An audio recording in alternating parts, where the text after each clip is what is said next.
మధ్యప్రదేశ్ మిజోరం శాసనసభ ఎన్నికలకు సర్వం సిద్ధమైంది. కాసేపట్లో పోలింగ్ ప్రారంభం కాబోతోంది. పోలింగ్ కోసం ఈసీ కట్టుదిట్టమైన ఏర్పాట్లు చేసింది.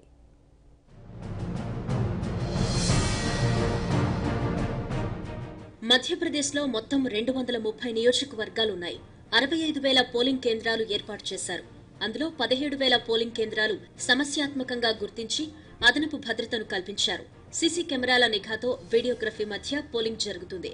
మైక్రో అబ్జర్వర్ నుంచి కేంద్ర పారామిలిటరీ బలగాల వరకు భద్రతలో భాగమవుతారు. పోలింగ్ విధుల కోసం 3 లక్షల మంది ప్రభుత్వోద్యోగులతో పాటు 1,80,000 మంది పోలీసులను నియమించారు. 2,000 పోలింగ్ కేంద్రాల్లో కేవలం మహిళా సిబ్బంది ఉంటారు. ప్రచారం సందర్భంగా 29 కోట్ల రూపాయల నగదుతో పాటు 68 కోట్ల రూపాయల విలువైన వస్తువులను స్వాధీనం చేసుకున్నారు. 13 కోట్ల రూపాయల మద్యం స్వాధీనమైంది. ఎన్నికల నిబంధనలు ఉల్లంఘించినట్లుగా 2,000 ఎఫ్ఐఆర్లు నమోదయ్యాయి. మొత్తం 2,907 మంది అభ్యర్థులు బరిలో ఉన్నారు. భింద్ జిల్లా మెహగావ్ నియోజకవర్గంలో అత్యధికంగా 34 మంది అభ్యర్థులు పోటీ చేస్తున్నారు. పన్నా జిల్లా గున్నోర్ నియోజకవర్గంలో అతి తక్కువగా 4 అభ్యర్థులు ఉన్నారు. 1,102 మంది ఇండిపెండెంట్లు బరిలో ఉన్నట్లు ఎన్నికల సంఘం ప్రకటించింది.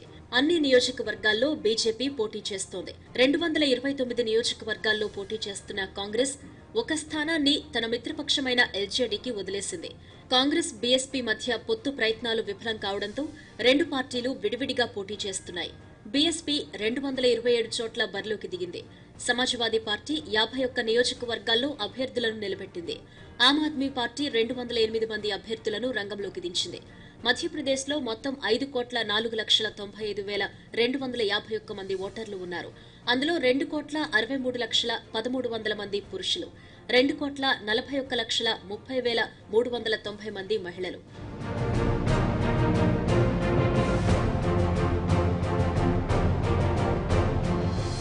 ఆరోపణలు ప్రత్యారోపణల మధ్య ప్రచారం జోరుగా సాగింది. బీజేపీ తరపున ప్రధాని మోదీ, బీజేపీ అధ్యక్షుడు అమిత్ షా, కేంద్ర హోంమంత్రి Rajnath Singh, UP CM Yogi Adityanath, Madhya Pradesh CM Shivraj Singh Chauhan విస్తృతంగా ప్రచారం చేశారు.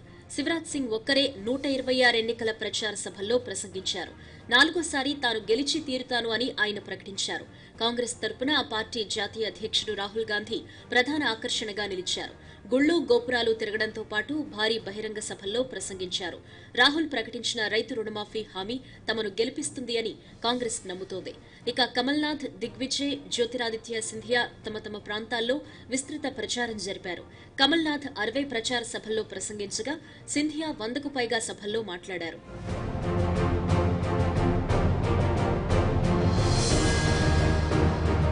మిజోరాం శాసనసభకు కూడా పోలింగ్ జరుగుతుంది. అక్కడ 40 నియోజకవర్గాల్లో 209 మంది అభ్యర్థులు పోటీ పడుతున్నారు. మొత్తం 1,179 పోలింగ్ కేంద్రాలు ఏర్పాటు చేశారు. త్రిపురలో ఉంటున్న 12,000 మంది బ్రూ సామాజిక వర్గాల ఓటర్ల కోసం 15 ప్రత్యేక పోలింగ్ కేంద్రాలు ఏర్పాటు చేశారు. మిజోరాంలో 7,70,395 మంది ఓటర్లు ఉన్నారు. 3వ సారి అధికారంలోకి వస్తామని కాంగ్రెస్ పార్టీ ధీమాగా ఉంది. ఈసారి తమదే విజయమని ప్రతిపక్ష మిజో నేషనల్ ఫ్రంట్ చెబుతోంది. బీజేపీతో పాటు జోరం పీపుల్స్ మూవ్మెంట్ కూడా విజయంపై ఆశలు పెట్టుకున్నాయి. మరికొన్ని చిన్న పార్టీలు కూడా బరిలో ఉన్నాయి.